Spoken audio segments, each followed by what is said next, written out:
안녕하세요. 제품 디자인 3D 모델링을 가르치는 일타 강사 꿈도랭입니다. 최근에 학교에 입학해서 수업 때 라이노를 가르쳐서 이제 3D 모델링을 접하시는 분들이 있을 것 같은데 그래서 인스타 DM으로도 라이노랑 퓨전이랑 어떤 차이점이 있는지 나한테 맞는 툴은 무엇인지 질문하시는 분들이 좀 계셨어요. 그래서 그 둘을 좀 비교를 해볼까 합니다. 조금 심오하게.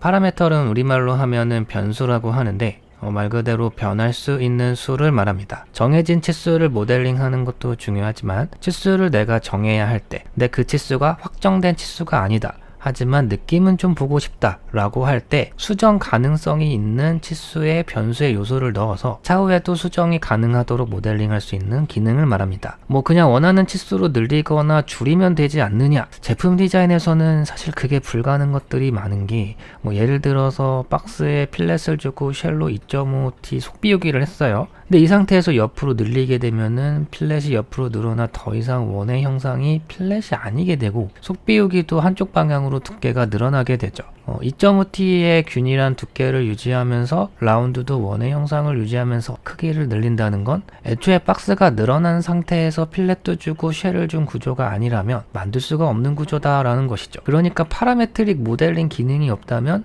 처음부터 다시 모델링을 해야 된다는 거예요. 특히 라이노에서 필렛 값을 없앤다든지 수정하는 것은 면을 다 분해하고 언트림하고 다시 잘라서 붙이고 필렛을 넣어야 하는데 아무래도 치수 한번 수정해서 디자인 수정하는 것과 작업 시간에서 차이가 많이 나게 되겠죠. 그래서 실무 쪽에서도 모델링을 라이노에서 하더라도 필렛은 퓨전으로 가져와서 넣는 경우도 많이 있습니다. 라이노는 작업량이 많으면 많을수록 되돌아갔다 오는 시간이 오래 걸린다. 그래서 이런 말이 있어요. 윗분들 말 한마디에 밤샌다. 다 이게 여기서 나온 말이에요. 근데 파라메트릭 모델링 툴이 있으면은 그 얘기도 사실 옛날 얘기인 거죠.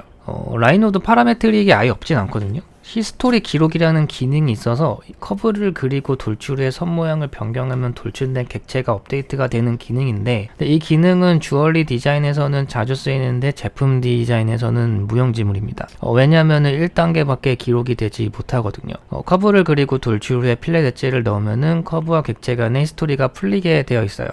그 밖에도 파라메트릭 모델링 기능을 잘 활용하면은 제품의 시리즈물을 만들기에도 좋습니다. 뭐 예를 들면은 내가 아이폰 개발자다. 아이폰 14 프로 모델링을 가져다가 수치 조금 변경해서 아이폰 14 프로 맥스가 되기도 하고 아이폰 14를 만들 수도 있습니다. 저도 처음에 이런 디자인을 했다가 디자인이 좀 마음에 안 들었거든요. 여기 라운드랑 이 안쪽에 라운드랑 일관되지 않으니까. 근데 생각해보니까는 이렇게 바꾸면 되겠더라고요. 그래서 이렇게 수정하는데 30분도 걸리지 않았고요. 여기서 이렇게 수정하는데 30분. 또 여기서 이렇게 수정하는데 30분. 이런 게 파라메트릭 모델링의 장점이지 않을까. 물론 제가 좀 잘하는 것도 있긴 하지만. 사람마다 다르겠지만 어떤 문제를 해결하려고 할 때 내용이 좀 복잡하면은 복잡한 상태로 문제를 해결하려는 사람이 있는가 하면 복잡한 내용의 불필요한 과정을 지워나가면서 단순화하면서 본질만 남긴 상태로 그 상태로 문제를 해결하는 사람이 있는데 제가 작년에 학교의 학생들에게 넙스 모델링의 폼의 스타 포인트를 구현하는 문제를 낸 적이 있었는데요.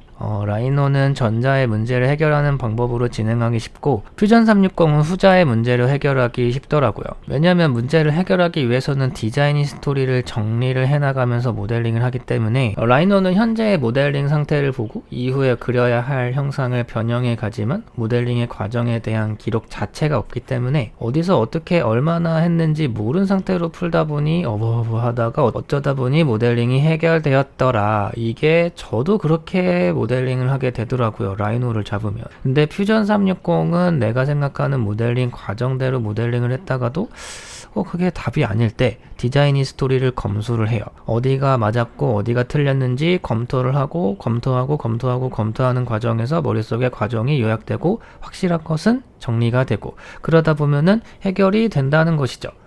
비유를 하자면은 수학 문제를 푸는데 종이에다가 풀이 과정을 적으면서 문제를 풀어나갈 거란 말이에요. 근데 라이노는 자꾸 뒤에 있는 내용을 누군가 지워요. 그래서 내 머릿속에 기억된 모델링 과정이 사라지게 된다. 그러다 보니 현 상태에서 문제를 해결하려 하는데 이 상태가 지금 어떻게 여기까지 오게 됐는지도 파악하는데 한참 걸리더라.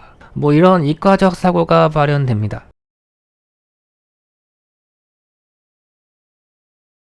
같은 라이노 프로그램을 쓰는 이제 주얼리 디자인과 제품 디자인에서 사용하는 방식에서의 차이점은 홀을 쓰는 비중에서 차이가 있다고 생각하면 어떨까 싶습니다. 그만큼 홀은 제품 디자인에서 생각보다 비중이 높습니다. 그런데 라이노는 홀을 그리는데 최적화되어 있지 않아요. 예를 들어 보면은 라이노로 이런 자전거의 체인 형상을 그리는 게 난이도가 좀 있습니다.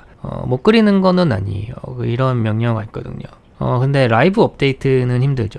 그래서 원의 치수가 변경된다. 그러면 직선을 다시 그려야 돼요. 그래요, 다시 그릴 수 있죠.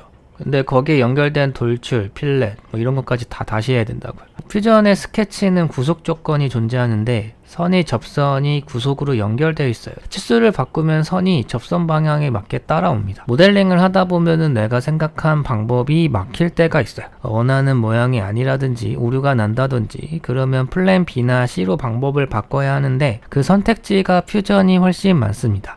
예를 들어서 이런 식의 형상을 만든다고 했을 때 라이노는 리볼브 이외에 선택지가 없습니다. 원을 그려서 돌출하고 윗면에 반지름 만큼 필렛을 넣으면은 에러가 납니다. 원의 소멸이라는 개념이 없거든요. 그래서 0.1 정도 빼놓고 치수를 넣어요. 뭔가 0.1mm만큼 찜찜함을 떨쳐낼 수가 없는데 내가 이거 언제 업데이트 되나 지켜봤는데 그게 벌써 10년이 지났어요.